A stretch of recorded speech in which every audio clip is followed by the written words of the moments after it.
আসসালামু আলাইকুম। নির্বাচন শেষ হয়েছে, দেশে নতুন সরকার। নতুন সরকারকে অভিনন্দন জানাচ্ছি। ভোট চুরি করে হয়েছেন, নো ডাউট। এটা আপনারাও জানেন, বাংলাদেশের সব মানুষ জানে, সবাই দেখেছে কীভাবে কী হয়েছে। এমনকি প্রধানমন্ত্রী তারেক রহমান তিনি যে আসনটাতে ঢাকাতে নির্বাচিত হয়েছেন সেটা নিয়েও অনেক কী বলবো যে বিতর্ক আছে, এবং সেই বিতর্কগুলোর খুব যৌক্তিক ভ্যালিড গ্রাউন্ড এখানে আছে। সো আমরা সেই বিতর্কে না যাই, যেহেতু যারা বিরোধী দলে ছিল, প্রধান বিরোধী দল এখন বাংলাদেশ জামাত ইসলামী, সে জামাত ইসলামী নিজে আপনাদেরকে অভিনন্দন জানিয়েছে, তারা মেনেও নিয়েছে। এবং সারা দেশে অবশ্যই নির্বাচন পরবর্তী কিছু সহিংসতা হয়েছে, সেটাও যে মানুষগুলো মারা গিয়েছে, সেই মানুষগুলো মারা না গেলে না যাওয়াটা খুবই খুবই আশাব্যঞ্জক হতো, এবং সেটাই প্রত্যাশিত ছিল। তারপরেও মারা গিয়েছে, এক জায়গায় একজন নারী ধর্ষণের ঘটনাও ঘটেছে। এইসব বিষয়গুলো নিয়ে আমাদের অবশ্যই উদ্বেগের ব্যাপার আছে। তারপরেও এখন মোটামুটি বলা চলে পরিস্থিতি কিছুটা শান্ত। তো বিএনপির ভাইরা আপনারা অনেকের সাথে বিএনপি তো আর এই গত প্রায় সেই 2014 সালের 5 জানুয়ারি নির্বাচনের পর থেকে এখন পর্যন্ত আমি ইলিয়াস হোসেন, আমাকে আপনাদের চিনতে নিশ্চয়ই বাকি নাই। অনেক বিএনপির আমার শুভাকাঙ্ক্ষী যারা আছেন তারা বলে থাকেন যে ভাই আপনি এই নির্বাচনের আগে এসে কেন আপনি সরাসরি বিএনপির বিরুদ্ধে গেলেন, দাঁড়িপাল্লার পক্ষে ভোট চাইলেন, এটা কেন করলেন? দেখেন ভাই, আপনাদেরকে আবারও বলে রাখি, 2031 সালে বাংলাদেশে আবার যখন নির্বাচন হবে, ওই নির্বাচনে আমি দাঁড়িপাল্লার পক্ষেই ভোট চাবো, এটা আপনাদের আগাম বলে রাখলাম। আপনি যদি মনে করেন যে বৃষ্টি যেদিকে ছাতা সেই দিকে ধরবো, ওই চরিত্র আমার ভেতরে নাই। আপনাদের ভেতরে যদি পরিবর্তন আসে সামনে নির্বাচনে, তখন দেখব। কিন্তু এই মুহূর্তে যদি আপনাদেরকে জিজ্ঞেস করি, যিনি বিএনপির খুব মানে কী বলবো যে পজিটিভ রাজনীতি যারা করেন, যারা আসলেই ভারতকে অপছন্দ করেন, এই 15-16 বছর 17 বছর ধরে এটা তো বলার অপেক্ষা রাখে না যে বিএনপির উপরেও কী পরিমাণে নির্যাতনে আওয়ামী লীগ চালিয়েছে। তো আপনাদের চোখের সামনেই ঘটেছে। আপনার দলের যিনি প্রধান আছেন, তিনি এই প্রায় 20 বছর যুক্তরাজ্যে কাটাতে হয়েছে, তিনি দেশে যেতে পারেন নাই, তাকে মারা হয়েছে, তাকে হত্যার উদ্দেশ্যেই তাকে নির্যাতন করা হয়েছে। এগুলো এই বাংলাদেশেই ঘটেছে। এবং বেগম খালেদা জিয়া, তিনি যদি নাকি বেঁচে থাকতেন, তাহলে এই নির্বাচনের এই পরের অবস্থাটা আরও অনেকগুলো সংকটের অনেক সহজ সমাধান হয়ে যেত। তো তিনিও যে মৃত্যুবরণটা করলেন, আমার বিশ্বাস যে তাকে তিলে তিলে মৃত্যুর মুখে ঠেলে দেওয়া হয়েছে। অনেকেই মনে করবেন যে না, উনি এখন মারা গিয়েছে, এই জন্য হয়তো অভিযোগ করেন, কিন্তু ওনাকে স্লো পয়জনিং করা হয়েছে। যদি সেটা করা নাও হয়ে থাকে, উনি যতদিন ধরে দেশের বাইরে চিকিৎসার জন্য যেতে চাচ্ছিলেন, তাকে চিকিৎসার জন্য যেতে দেওয়া হয় নাই, অহেতুক তাকে জেলখানায় আটকে রাখা হয়েছে, তাকে মৃত্যুর মুখে ঠেলে দেওয়া হয়েছে। এটা অস্বীকার করার কোনো কারণ নেই। তো এই যে নির্যাতনগুলো চলেছে, আপনাদেরকে একদম মুখ পুছে ফেলার, মানে বিএনপির কিছু লোকজনের অবস্থা দেখলে মনে হয় যেন আমরা তাদের বিশাল আকারে শত্রু। ভাই, নির্বাচনে আপনি যদি চান কোনো প্রতিদ্বন্দ্বী আপনার থাকবে না, সবাই আপনার পক্ষে কথা বলবে, তাহলে তো হাসিনা যেরকম নির্বাচন করেছে সেই নির্বাচন হবে। আপনাকে প্রতিদ্বন্দ্বী নিতে হবে, এবং প্রতিদ্বন্দ্বীদের চাইতে ভালো আপনাকে করে নির্বাচনে জয়ী হতে হবে। এটা এবার যেমন ছিল, সামনে যখন নির্বাচন হবে সেই নির্বাচনে আপনাকে মাথায় এটা রাখতে হবে। এবং সেই প্রিপারেশন যদি আপনার না থাকে, এবার জামাত ইসলামের সাংগঠনিকভাবে তারা আপনাদের সাথে হয়তো খুব নমনীয়ভাবে, দেশের একটা ক্রান্তিকাল চলছিল, এই মুহূর্তে দেশের ভিতরে যদি বিশৃঙ্খলা, আমি আল্লাহর কসম করে আপনাদেরকে একটা কথা বলছি, আমি নির্বাচনের পরে জামায়াতের আমিরের সাথে কথা বলেছি, সেই কথার ভেতরে একদম উনি যা বলেছেন, আল্লাহর কসম করে বলছি, আগেই বলছি, উনি যা বলেছেন সেই কথাটাই আপনাদেরকে বলি। ওনার মুখ দিয়ে বললে হয়তো আপনাদের বিশ্বাস নাও হতে পারতো।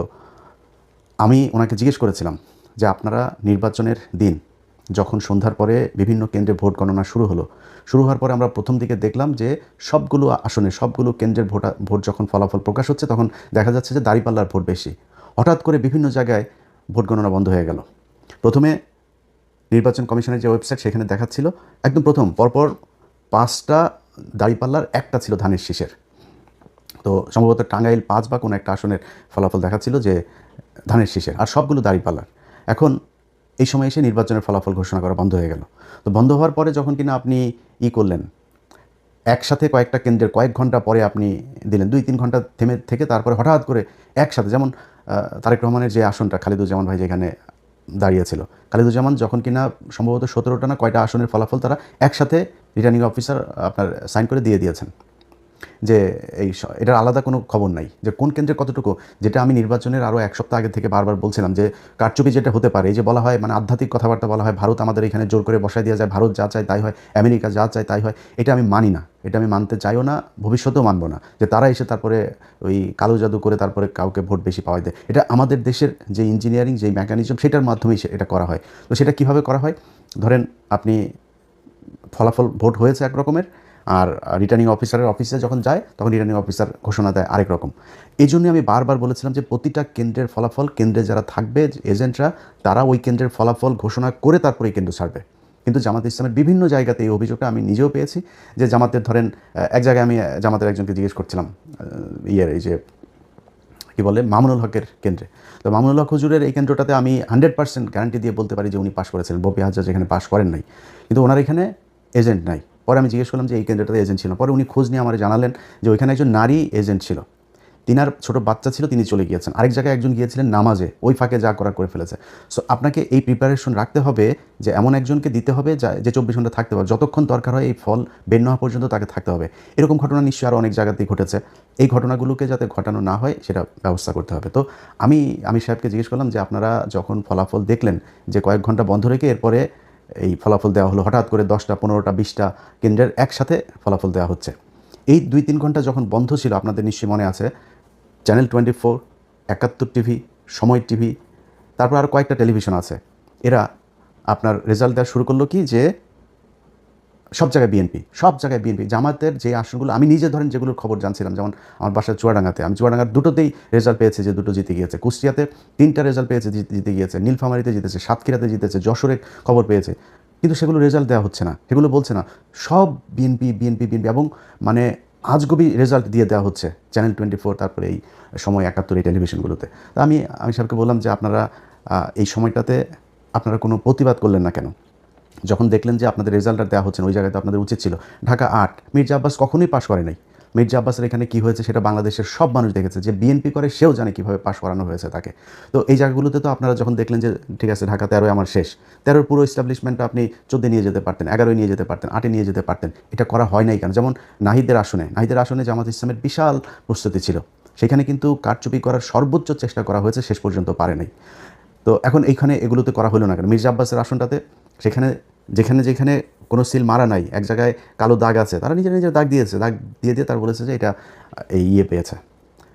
নির্বাচন কমিশন সিদ্ধান্ত দিল যে যেখানে কালো দাগ পেপারের যে কোনো এক জায়গায় যদি নাকি থাকে, দাগ থাকে, সেটাই ধানের শীষ হিসাবে গণ্য করা হবে। কেন? ধানের শীষ ছাড়া কি আর কোনো মার্কা নাই ওইখানে? এটা করা হয়েছে। তো এই আমি যতটুকু আমি আপনাদের কাছে সব কিছু বলছি না, কিন্তু আমি যতটুকু ভেতরে মানুষজনের সাথে কথা বলে বুঝেছি যে এই নির্বাচনটার আসলে এরকম একটা ফলাফল জামাতকেও আগে থেকেই বলে রাখা হয়েছিল যে আপনাদেরকে মেনে নিতে হবে। পরিস্থিতি যদি আপনাদের ইয়েতে যায় এবং সেক্ষেত্রে যদি কোনো দেশে খারাপ একটা দিকে যায়, তখন কিন্তু আপনারা সামলাতে পারবেন না, আমসালা সব সমানে যাবে। জামাত ইসলাম মেনে নিয়েছে, ঠিক আছে, আমরা তো ভাই জামাত ইসলামের হারানোর কিছু নাই। জামাত ইসলাম আজকে বাংলাদেশের প্রধান বিরোধী দল, 32% ভোট পেয়েছে তারা, না 37% ভোট পেয়েছে তারা, বিএনপি পেয়েছে 52%, খুব বেশি পার্থক্য নাই তো এত কিছু করার পরেও। এই যে আমরা গত প্রায় 1.5 বছর, বিশেষ করে সব শেষ 6টা মাস ধরে আমরা বট বাহিনীর কথা শুনেছি। তো বট বাহিনী হলে 32% সব কি বট নাকি? ভোট কি অনলাইনে হয়েছে, ফেসবুকে হয়েছে? ভোট তো সরাসরি হয়েছে। তাহলে এই যে 37% ভোটটা পেল জামাত ইসলাম, তাহলে এই ভোট কোথেকে আসলো?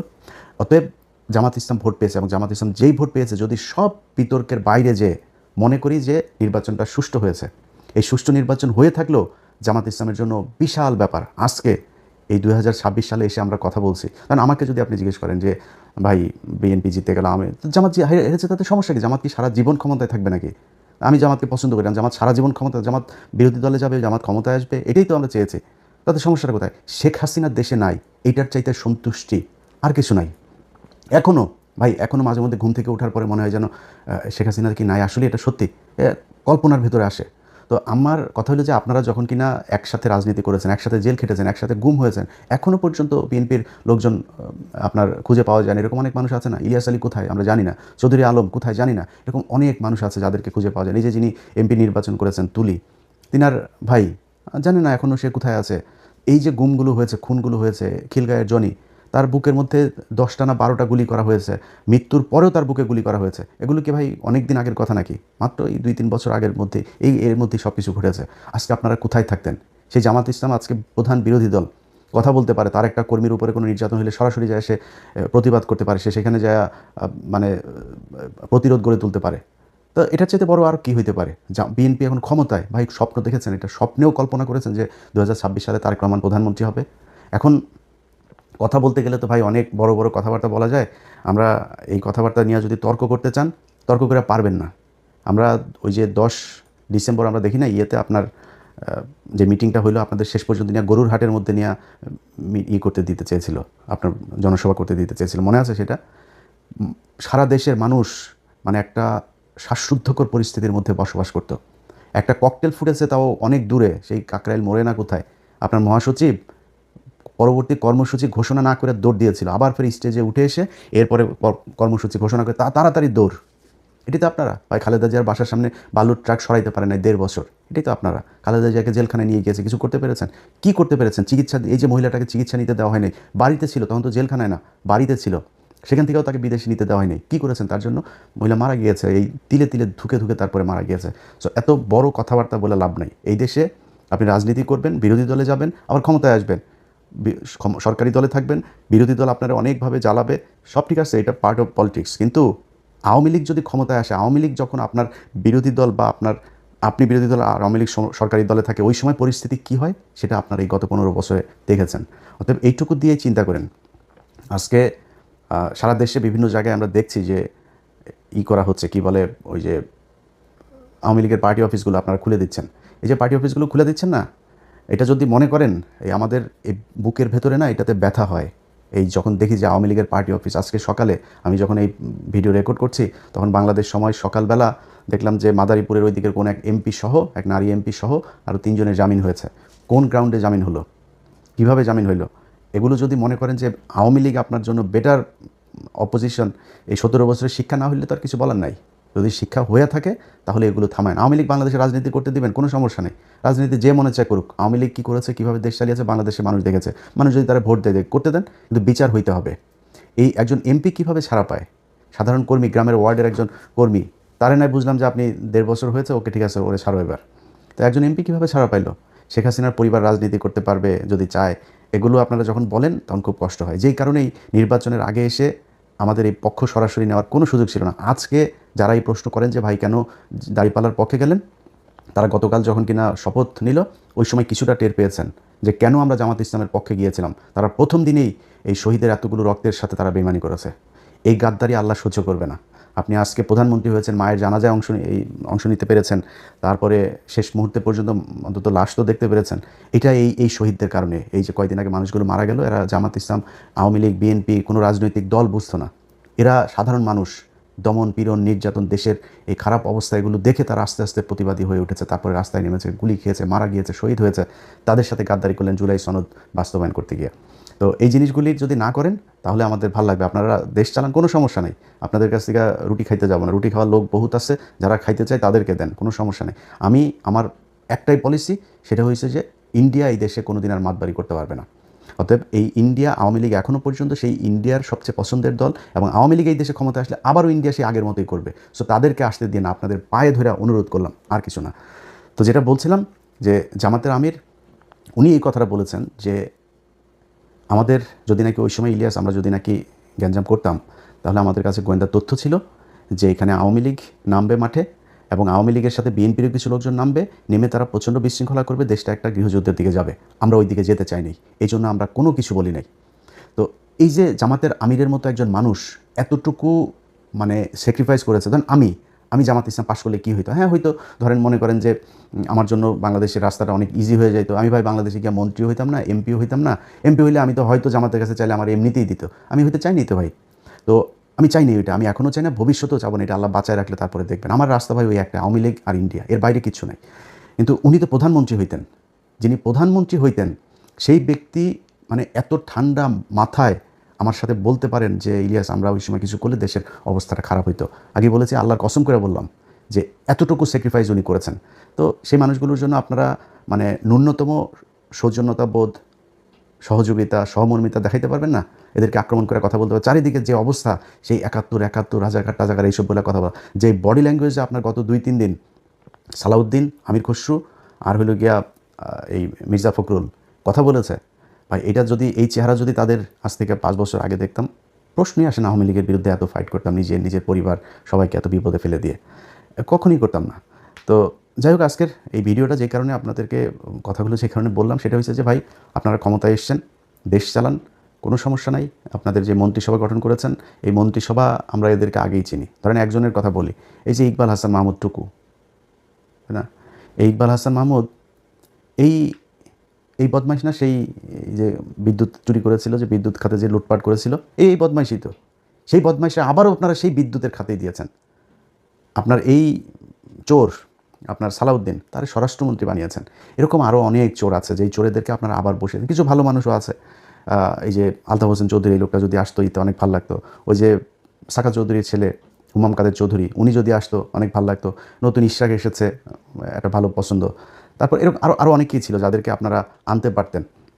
এটা আমাদের আলোচনার বিষয় না যদিও, কিন্তু এখানে যে চোরগুলোকে এনেছেন, এই চোরগুলো দিয়ে এই যে মির্জা কী বলে ফখরুল ইসলাম আলমগীর, এই মির্জা ফখরুল ইসলাম আলমগীরের ভাই তো মনে করেন এখন লুটপাট করে মানে অস্থির বানায় দিবে। আপনার হাতে রিজার্ভ আছে কত ভাই? রিজার্ভ কত? ডক্টর ইউনুস তো তেনা তুনা পেঁচায়া আকুর বিল বাকি, আদানির বিল বাকি, বিশ্বব্যাংকের বাকি, কিস্তি বাকি, IMF-এর কিস্তি বাকি, বিভিন্ন বাকিটা কী করে শেষের দিকে এসে আমরা $29 বিলিয়ন রেখে গেলাম। এই $29 বিলিয়ন ভাই এই রোজার পরই অবস্থাটা দেখেন না। অলরেডি ডলারের দাম ঊর্ধ্বমুখী। আজকে জ্যাকসন হাইটে গিয়েছিলাম, দেখলাম যে আমি গত 3-4 দিন আগে জ্যাকসন হাইটে গিয়ে দেখলাম কত যেন আজকে তার চাইতে $1 বেশি। তো ডলারের দাম বেড়ে যাচ্ছে। তারপরে জিনিসপত্রের দাম, এখন এই যে রমজান এসেছে, জিনিসপত্রের দাম বাড়ানো, নানান চ্যালেঞ্জ সরকারের হাতে। তো এই যে জায়গাগুলো আপনারা এমনিতেই তো ভাই অস্থিরতার মধ্যে থাকবেন, তার উপরে এসে আবার এখন রাজনৈতিক যে বিরোধী দলটা আপনাকে সহযোগিতা করতে যাচ্ছে, সেই বিরোধী দলটাকে আপনি খোঁচায় আবার সেই 71-72 হিসেবে 71-72 এই ট্যাবলেট বাংলাদেশের মানুষ আর খাবে না। আপনার ওই যে 32 নাম্বার ভেঙে দেওয়া হয়েছে না, এই 32 নাম্বার আবার ওইখানে ওইটার করেন, যেহেতু আওয়ামী লীগের অফিস টফিস খুলে দিচ্ছেন, তো 32 নাম্বার আবারও মেরামত করেন, আবারও ভাঙা হবে। এটা নিয়ে কোনো ডাউট নাই। এইভাবে আপনারা যদি নাকি আওয়ামী লীগকে রিহ্যাবিলিটেট করতে চান, করতে পারেন, করে যান, দেখেন কতটুকু আওয়ামী লীগ আর আপনারা সব এক হইয়া তারপরেও জামাতের সাথে 5 বছর পরে লাগতে আসেন, দেখেন তারপরে জামাতের ভোট কত আছে আর আপনাদের দুইটারে মিলায় ভোট কত আছে। তো যারে জুতা দিয়ে পেটাইলেও যার লজ্জা হয় না, তারে তো আর থাপড়ায় লাভ নাই, তাই না?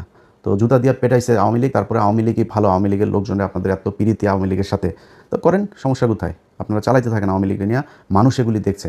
আপনি যদি মানুষের মাইন্ড রিড করতে না পারেন, তাহলে এই আওয়ামী লীগের যে অবস্থা হয়েছে, আপনাদের অবস্থা ঠিক ওরকমই হবে। আপনারা আওয়ামী লীগ এবং এই ইন্ডিয়ার আজকে এই জুলাই আন্দোলনের একদম মূল এজেন্ডা ছিল হচ্ছে এই দুইটা, যে আওয়ামী লীগ ইন্ডিয়া, এই দুইটার ব্যাপারে মানুষ এত পরিমাণে খেপেছিল, সেই দুইটারই আপনারা বিশাল প্রীতি দেখাইতে যাচ্ছেন। মন্ত্রী পরিষদটা আমি যদি নাকি নাম ধরে ধরে বলি, ওনার এত সব প্রভাবশালী লোকজন, তো আর নতুন করে আর বিতর্ক বাড়াই না, বাট আমার কাছে মনে হয়েছে যে একদম 8-10 জন একদম ইন্ডিয়ার মানে পয়দা করা মন্ত্রী এখানে বানানো হয়েছে, একদম চিহ্নিত ইন্ডিয়ান রয়্যাল এজেন্ট, তাদেরকে এখানে মন্ত্রী পরিষদে বসানো হয়েছে। সো সেই মানুষগুলিকে নিয়ে আপনারা বাংলাদেশের মানুষের সাথে তামাশা করলেন, জুলাই সনদই করলেন না, করতে থাকেন, সমস্যা নাই। এই পৃথিবী শুধু 5 বছরের জন্য না। আজকে আপনারা যেই চেয়ারে বসে আছেন, এই চেয়ারে আপনাদের যে বহু প্রতাপশালী শেখ মুজিব ছিল, বহু প্রতাপশালী শেখ হাসিনা ছিল, আজকে তাদের অবস্থা কোথায়? শেখ হাসিনার দিন কাটে এখন, আগে 2-1 বোতল খাইতো, এখন মনে হয় 8-10 বোতল ফেন্সিডিল খায়, তার দিন কাটে। কোথায় সে আওয়ামী লীগ? আর আওয়ামী লীগের লোকজনরে বললে তারপরে শেষ করি, ভাই তোদের যদি লজ্জা শরম কিছু থাকতো, তোরা আবার এখন ফেসবুকে করিস। ওই তারেক রহমানের মেয়ের একটা ভিডিও বের হয়েছে, সেই ভিডিও দিয়া তারপরে এক জায়গায় দেখলাম লিখেছে যে ওদের শেখ পরিবারের মেয়েরা নাকি বিশাল আকারের সম্মানিত, তারা নাকি জীবনে, তোদের শেখ পরিবারের একটার জামাই হইল গিয়া ইহুদি, একটার বউ খ্রিস্টান, একটার যায় আকাম কুকাম করিস ইন্ডিয়াতে, তোদের তো বাংলাদেশে কিছুই নাই।